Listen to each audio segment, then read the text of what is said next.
इस साल की सर्दी सिर्फ ठंडी नहीं होगी बल्कि कुछ जगहों पर तो हाड़ कपा देने वाली भी साबित हो सकती है।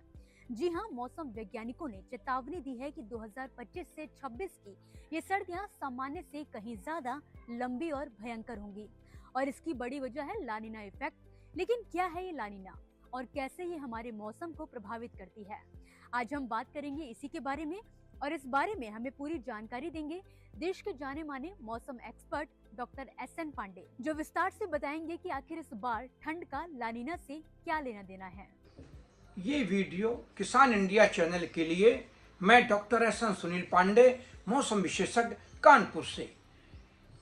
लानिना जो अब की बार एक्टिव हो रहा है प्रशांत महासागर में। लानिना प्रशांत महासागर में होने वाला एक ऐसा जलवायु पैटर्न है जिससे भूमध्य रेखी प्रशांत महासागर के पूर्वी और मध्य भागों में समुद्र का तापमान सामान्य से कम हो जाता है, यानी समुद्र थोड़ा ठंडा हो जाता है। और ये लानिना 2 से 7 सालों में घटित होने वाली एक घटना है जो पूरे विश्व के वैश्विक मौसम और वर्षा और वायु के पैटर्न को प्रभावित करता है। इस बार दिसंबर से लानिना का असर दिखाई देने लगेगा। तापमान में गिरावट लगातार बनी रहेगी और खासकर पहाड़ी इलाकों में इस बार काफी भयंकर ठंड पड़ेगी।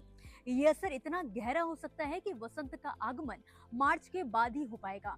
लानिना इफेक्ट जब मजबूत होता है तो ये न केवल ठंड और बारिश बढ़ाता है बल्कि खेती, पर्यटन और सामान्य जीवन को भी प्रभावित करता है।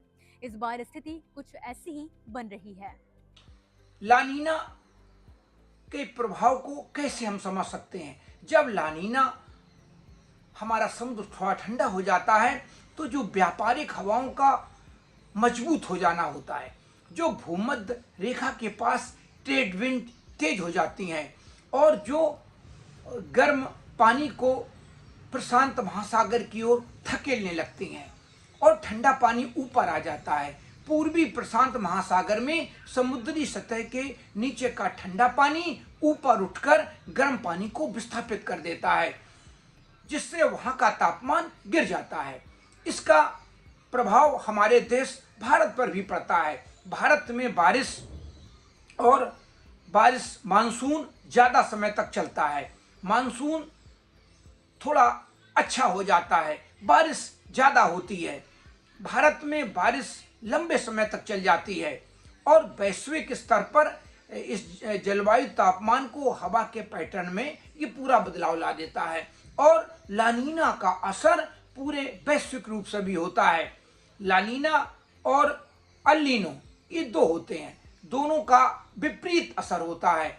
अल नीनो जब होता है तो हमारा मानसून अच्छा नहीं होता है, बारिश का पैटर्न बदल जाता है, बारिश का डिस्ट्रीब्यूशन अच्छा नहीं होता है और मानसून की बारिश कम दर्ज होती है हमारे देश में।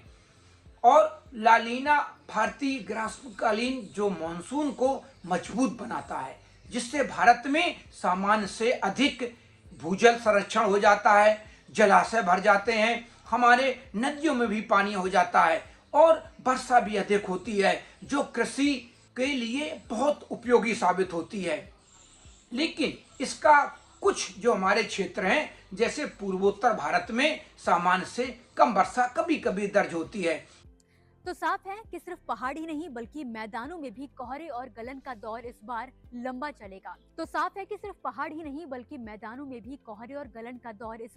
चलेगा। खासकर मार्च और अप्रैल तक भी ठंड पड़ने की पूरी संभावना जताई जा रही है। तो क्या हम इस बार एक असामान्य और लंबी सर्दी के लिए तैयार हैं? नीचे कमेंट में हमें बताएं कि आपके इलाके में सर्दी ने दस्तक दी है या नहीं, और क्या आप भी लानिना इफेक्ट से चिंतित हैं? फिलहाल इस वीडियो में बस इतना ही। आप जुड़े रहिए किसान इंडिया के साथ। धन्यवाद। अगला स्टेशन आपकी मनचाही मंजिल खुशहाली है। खुशहाली के दरवाजे चारों ओर से खुले रहेंगे। किसान इंडिया के साथ यात्रा करने के लिए आपका धन्यवाद।